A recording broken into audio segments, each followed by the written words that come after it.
Hi, this is Roger. Thanks for dropping by. Welcome to part 2 of the Everything I Own May updates, which is proving to be a bit of a task, and I've just had a light bulb moment. I'm going to change my day round.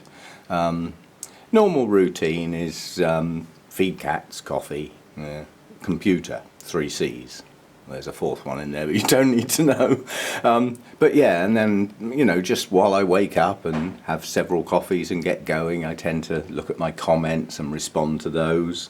And then once I've done all that, you know, I tend to look at other people's videos and just relax and watch other people's videos of their orchids and around their gardens and things. I can't always leave comments, but I do watch. I mean, I'm subscribed to about 250 channels. Now, not everybody posts every day, like this idiot, but you know, I try and watch everybody's videos that are related to orchids and trips around nice foreign ornamental gardens and things like that. I like all that sort of stuff. But by the time I get back into the grow room and start getting organised and getting stuff done, there's a good part of a useful part of the day is gone. And that's what needs to change, I think. My window for filming before the fans come on is shortened by doing all those things first. So I think what I need to do is, I mean, I'm up early naturally. I mean, normally between something like 5:30 and 6. I tend to get up not long after it gets light, so this time of year that's quite early. So I can get myself organised quite early in the day. And by switching the computer parts to a later part of the day when I don't do so much, or even into the evening when I fall asleep in front of the telly, that part of the day can be moved. And that makes my window for filming a lot longer and getting my watering done earlier in the day and get this grow room organised, you know, before it starts getting too warm out here. So I'm going to switch my routines round for a while, and that should enable me to really crack on with this filming. So without more ado, let's get going. Right, these are my few Masdevallias and Draculas, and one of them's a mix of the two, in fact, which is unusual. This one is a recent acquisition. It was a gift, virtually no roots, but the leaves have hydrated since it was potted. This is Masdevallia strobelii. I'm hoping this one grows on. But the only new growth it had at the time is now off. But nonetheless, the leaves that are on there are better hydrated than they were when I got it. So all this needs to do is push some roots out. So hopefully I can get that one going. Ugh. Right, these two over here are both Masdevallia snowbird, pure white hybrid, when it decides to bloom again. This one got left in its pot too long, my fault, and the roots suffered. When I repotted it, it naturally fell into 2 pieces, so they've been potted up separately.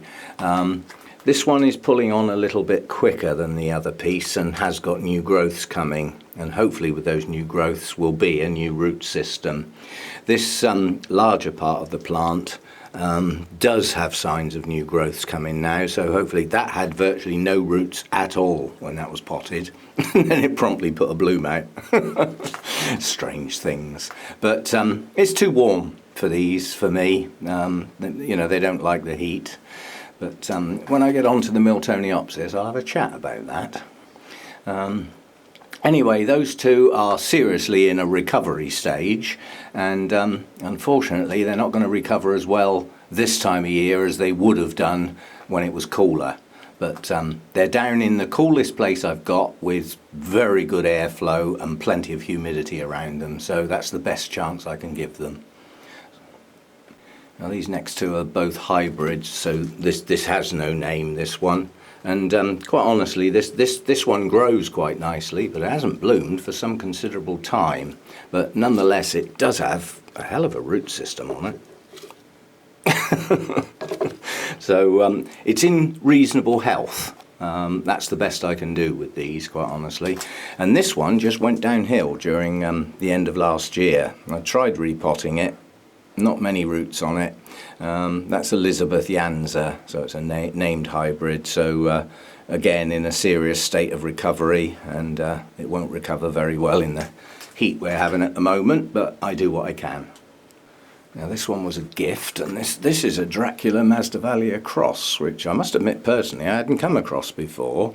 And although it looked like it had a reasonable root system, they weren't good roots, if you know what I mean. But anyway, I potted it up, and since then it has pushed some new growths out, and with those new growths are the associated new roots. It's lost a lot of leaves since I got it, and a lot of the leaves had burnt tips on them. That's either too much feed or the air's too dry. Various reasons. But you know, it's now getting the same treatment as the others, and the new growths are starting. So that one should recover okay. And the other one, very recent acquisition this time. This is an actual Dracula. This is Dracula pusilla. And this is a nice healthy plant. Quite honestly, out of my Masdevallias and Draculas, that's probably the best one. And this is pushing up some new growths now, some new leaves. So it's actively growing. It's got a good root system under it. But I want to get that one in one of those open plastic baskets with moss and perlite. Yeah, and then it can hang, because if it does bloom, they're going to arch downwards from the pot, so they'll be in amongst the blinking shelf otherwise. So I'll have to get that done reasonably soon. Quite honestly, I'll probably wait till the end of the summer when it cools down a bit, when it's going to have less stress by being moved around. Moving these things around in the heat and repotting them doesn't do them a lot of good. So we'll see how we go with that. That Masdevallia cross has got something that's been the bane of my life. It's got Vestiana in it, which is a seriously cool growing Masdevallia with the most beautiful blooms, but I can't grow it. It's just too warm. And the fact that that's got that in it, I'm going to struggle with that one, I'm pretty sure. It depends on how heat tolerant the Dracula element is. So those are they. Right, so these are my Miltoniopsis, and quite honestly I've already accepted the fact that these are never going to grow that well for me. They do not like the heat. All I can do is keep the air movement strong and keep them, in the lowest part of the grow room, which is the coolest place. That's the best I can do for them, but they're never going to do incredibly well under my conditions. So keeping them alive is a bonus through the summer. This is a no ID hybrid, and the latest two growths on this came out high, so roots being produced are in the air. That's not the best place for them. So, they're only going to survive those root tips with high humidity. But this one's currently pushing a spike on both of the new growths. They're not going to be good spikes, I don't believe. That one's slightly trapped as well. I'll have to get that out in a minute carefully. You need to open the leaf and just release it. They do get, that's done it. They do get stuck sometimes. And another spike up there. Out of the ones I lost, just the hybrids with no name, I don't know which one this is, what's left, in other words, because they're all just in my notes the same as hybrids. So I've left them all in there, waiting for this to bloom to find out which one it is, then I can delete the others because they're gone. So that's that one. 2 spikes coming on that. Better than none. This is endearingly known as Donald. It's in fact Her Alexander, and this hasn't long finished blooming on one of the other new growths, but this is doing exactly the same thing. It's pushing up its growths high. It's just not easy to accommodate them when they do that. I ought to repot that, take some of the older bulbs off and just get this lower down in the media, but if I do that this time of year I'll probably lose the roots I've got. It has got some roots down in the pot. But anyway, this one's got another spike coming as well. Only 2 buds, but 2 buds are better than none. And on this particular plant, Her Alexander, these buds last an awful long time, but they may not last as long this time. The last 2 that were produced in the winter when it's nice and cool, and it likes it in here. Whereas these are going to come out in the heat of the summer, so they may not last as long. But as a plant, it's not brilliant, but still alive and blooms on each new growth, just about. And these last 2 are quite recent. This one I bought as a yellow Miltoniopsis, and it's Miltoniopsis Junette. And unfortunately it was a dramatic colour changer, so although the blooms open with a very pale yellow, not a bright yellow, it fades almost immediately, so it doesn't stay yellow long. But again, it didn't have the best root system. It's now growing some, and you can see the consequences of lack of hydration, the concertina leaves. That's because it was trying to push this growth up before it had managed to get a decent root system on it. So those leaves are stuck. That's how they are. Once they do that, they don't ever get better. All you can hope for is that subsequent growths with a decent root system won't do it, but they need to stay hydrated. And then this one was a gift, because I've been moaning about not being able to get a yellow Miltoniopsis for ages. Somebody sent me one. Now, this had some roots. Wasn't a brilliant root system, but it had enough to keep it hydrated while this new growth gets going. And that will then produce roots, and the base of that is right on the media, so the roots will get straight down in the media. And no concertina on this new growth as far as it goes yet, so it's obviously got enough roots on it to keep the older leaves and bulbs hydrated and keep this new growth going. So I'm looking forward to that one blooming, and there's no reason why it shouldn't bloom on this latest growth, providing it gets a good root system going. Right, and the word I wanted to say is directly relevant to these. I've just watched Danny, and she's just bought a load of Miltoniopsis, and as I started watching the video I thought, well, good luck with them in Cyprus. But she has a plan, as she always does, and she's reverting back to clay pots with moss and perlite to keep some air around the roots and not pack the moss in tightly. And by switching to the clay pots and keeping the clay pots damp, actually standing them in a little bit of water, the clay will do its evaporative cooling mechanism, whereby the temperature drops as the water evaporates out of the clay, so she can keep her roots cool. Now, I like that idea, and I'm going to have a think about that, a serious think about it, because that doesn't sound like a bad idea at all. The only downside is obviously you can't see your root system, but yeah, for 4 plants, getting them into clay pots, and that idea sounds good. And that idea would also work for the Masdevallias and the Restrepias, so I'm going to have a good think about that. These are my 2 Coleogyne fimbriatas. They're traditionally autumn bloomers, but Todd's got one in bloom now. So I would suggest that's a bit out of season, because it's not normal. Excuse the blinking planes going over. It's going to be a training day today. It's all those learner pilots going over my house. You just keep those things up there, mate. Anyway, these are coming into serious active growth at the moment. I deliberately potted these low in the pot, because the last plant got taken out of the pot and split because it was all hanging over the sides, and obviously the new roots don't get anywhere then, so I thought, well, let's pot it deeper so that it can't escape so quickly. But both of these are doing a serious amount of new growing at the moment. There's new growths coming up all over the place, so because there's a good number of new growths, there should be a good number of blooms if mine behaves itself and blooms at its supposedly proper time in the autumn. So I look forward to those. And Todd didn't like the fragrance. Oh dear, so I'm just visualising the picture of the dog face that went with the fragrance. Absolutely spot on, brilliant. And this is one of my Coleogyne cristatas.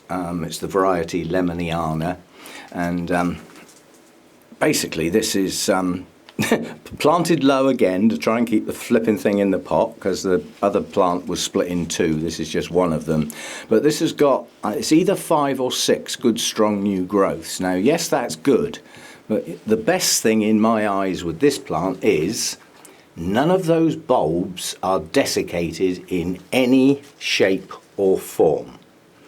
They're all good fat strong bulbs, so the strength in that plant should push up even bigger, stronger bulbs this time. And hopefully I'll get more than one little spike, which is all I got out of the 2 potfuls. So this one's growing pretty good, not bad at all. As I say, there's 5 or 6 good strong new growths coming out. We'll see how that one does. I'm hoping to get good blooms on that next time round. Well, this is my only Dendrochilum. This is Cobianum, and there's no sign of life at the base on this yet. This was a gift, and I'll do it now. I'll apologise for not mentioning who the plants came from in words during the video. As I said, I've got a small window to film, and my priority at the moment is watering and getting as much filmed as I possibly can in the shortest space possible. But what I will do is, as I put the clips together later in the day, I can look them up in my notes and find out who they were from and put a pop-up with a thank you. That's the least you can do when you get gifts. But there's no sign of life at the base of this one yet. Didn't exactly have a brilliant root system, but all I can do is just hope that it can get going, but it's not doing it yet. Now, these three at the front are my small Restrepias. I don't mean they're miniatures, they're just not big plants yet. Simple as that. Now, this one was a gift from Oliver. This is Restrepia gutulata, and that sat there and did nothing for a very, very long time. Well, now it's doing something. That's it. That's its first decent growth that it's put on in some considerable time. Well, at least it's growing now. Actual species, that one. Now, these two my daughter had before she had her surgery, and she wasn't looking after her plants very well. She had other things on her mind, and she can't keep these plants. There's no way, you know, she's down at 30-40% humidity, so you know they just started going downhill. And I took all her plants in while she was in hospital and everything, and she said, quite honestly, Dad, you need to keep these because I can't grow them. So I inherited these two, and again they were in a bad way. You know, they'd been left to dry out and all sorts of things, so I was lucky to get to save these two, really. This is Restrepia, oh, that's a mouthful, Antenifera frontino giant, apparently. Well, it needs to bloom before we find out how giant it actually is. But this year it's coming on with some reasonable new growth. The first one was a bit distorted.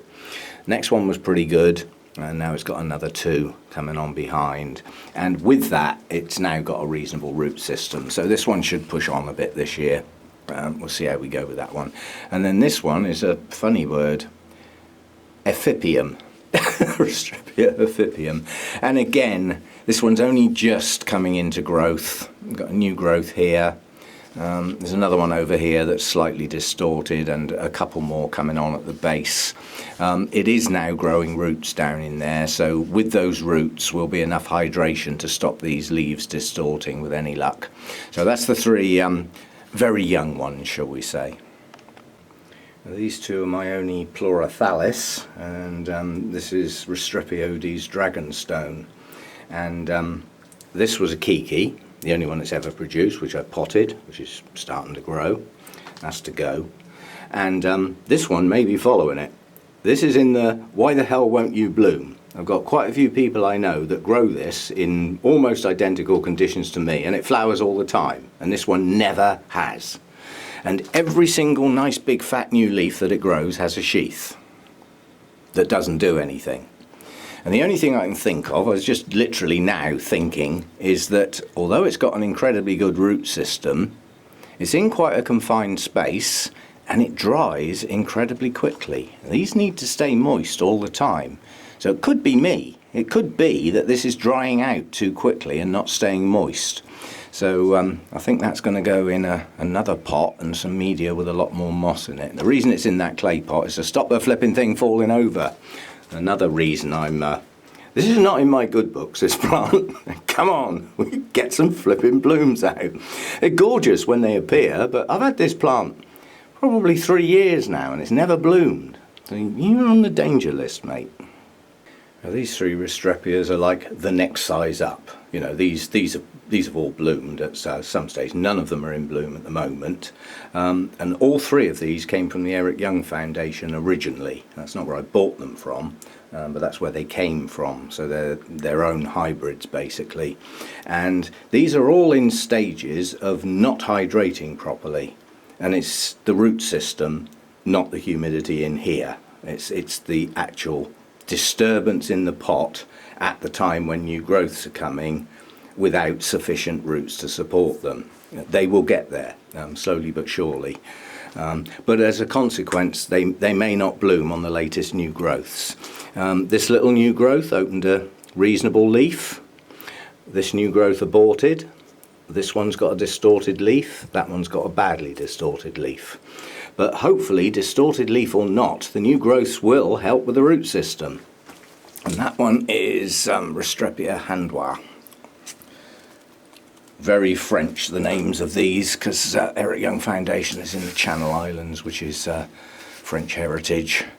Now this one's a cross between, it's Havre des Pas, French again, crossed with Gutulata, which we saw one of those earlier. And this blooms quite regular, but it's having a rest at the moment, and it's putting on a lot of new growths. And they are all slightly distorted. This one is slightly. That one may straighten up, yeah. And the other two that it's pushed up are not distorted. So this is getting there now. I know the pattern, yeah. As soon as you start seeing clean leaves coming up, then you know there's enough roots down there to support them and hydrate them as they grow. And looking at it, it has got reasonable roots. I think this one will pull on quite well now. Yeah, it's going to be a big plant though. And this one's not only going to be a big plant, this one loves falling over because it's pushed out most of its growth in one direction and not a lot in the other direction. Come on. But luckily, quite a few of the new growths are now over this side of the plant. But again, some slight distortion on the latest growths. This one will open up clean. That one might straighten up, and that one, you never know. And that one is Ulysses. Or Howlisse, one like that. And you can see they bloom from the base of the leaf underneath the leaf. All Restrepias tend to bloom like that. Some Restrepias have a single bloom, and that's their lot. This one can have 5 or 6 blooms, one after the other, from the same new growth. You can see these stringy bits are dead bloom spikes. So like that leaf has had 4, yeah? Multiple blooms per growth. So all of those are coming on, and they should develop root systems that will stop those distortions, well, from now on, hopefully. And the two biggies, these form a good example of a diagnosis, something that needs very, very high humidity and good hydration up through a good root system to stay happy and healthy and push out good new growths. You could look at this one. This is a mass of new growths, some of which are badly distorted, and some are now starting to come up clean. I know why. This one, again, some of the older growths were distorted, but this has much fatter, leathery leaves than any of the other Restrepias. It's the only one that's actually got some blooms on at the moment. There's some more coming as well. But some of the latest growths on this are bad. So diagnosis, what's the difference between the two? That one is suffering from being repotted. That one's suffering because it hasn't been. So on this one, it's been in the pot too long, and I suspect some of the roots are starting to go, and the media's turning a bit acidic, so that needs coming out. This one hasn't long been repotted, so it's re-establishing its root system and getting itself sorted out, which it is now doing. Most of the growths that are recent growths are now pushing up clean with nice leaves, but there are still some coming up like that. So that's re-establishing a root system, and that may well be in the process of losing its root system. So that's the point they're at the moment. But they are large plants. Oh, I forgot to say what they were, didn't I? That one is Falkenbergii, and this one is Antennifera Hemsleyanna or something, I think. It's actually got a clonal name. It is Hemsleyanna. Memory job. So that's the two big Restrepias. Well, this is my collection of Paphiopedilums, and I can quite categorically and safely say that is not going to get any bigger than that. I don't grow these very well. I see no point in adding to a collection that I don't do as well with as I do other types of orchids. So the ones I've got I'll try and look after, but that's about as far as it goes. The two little ones at the front suffered the same fate as the Restrepias that my daughter had. They just didn't get looked after, and they arrived with me with no roots, absolutely none. This little one has some root activity, not a lot, but it's got some now. It's got one active root that I can see, and there's at least another one down in the pot. That's not going to grow into a big plant. That's actually Paphiopedilum Thomson, little miniature one. And this is Delinati Vinicolor, and last time I looked, this still has no roots, but there is a sign of a root just starting at the base, so I may have managed to save that one. But it has grown one new leaf. I haven't managed that with no roots, I'm not sure, but they're still in a serious state of recovery, those two little miniatures. But, at least they're still alive. This is Macabre, or Macabre, however you want to say it, and this is what I suffer with Paphiopedilums. It's a single growth. I've had this years, and I've still only got one growth. It's a good one, but all the rest of the plants sort of died off. So when I repotted it, I took the dead bits off, and I'm left with one. Now this particular one hasn't bloomed yet. There's no reason why it shouldn't. I mean, once it matures this next leaf, it may well choose to push a spike up. I think this one's actually got good roots. Let's have a quick look. Come on, come out. Yeah, I mean, that's not a bad root system in there. Some nice healthy roots. So there's no reason why that shouldn't bloom as and when that fan matures. If it doesn't, then it may well push up more than one growth. But that I'll have to wait and see. At the moment, no signs of new growth on that one.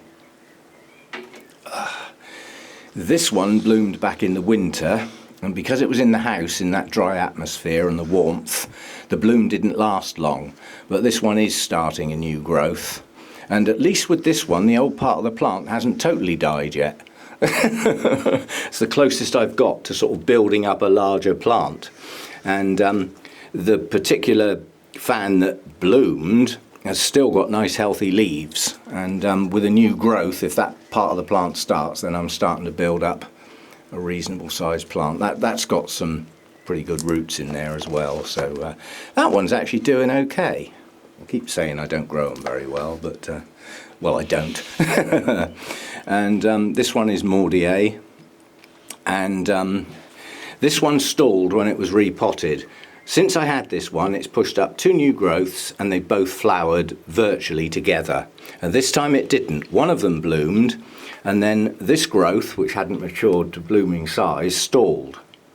So it stopped, and it still hasn't bloomed, but it is producing a new growth up through the middle there. So yeah, this one's starting to build up into a reasonable sized plant, slowly but surely. But practically everything I know about these things has the word slow in it. And the last one is another one typical of what happens to most of mine. You know, the older part of the plant blooms and dies, and the new growth pushes on. So I end up with one, which is what's happening with this one as well. This is probably registered by now, but when I got it, it was classed as Warden crossed with Raisin Wine. There's a bit of root activity in there, but not a lot.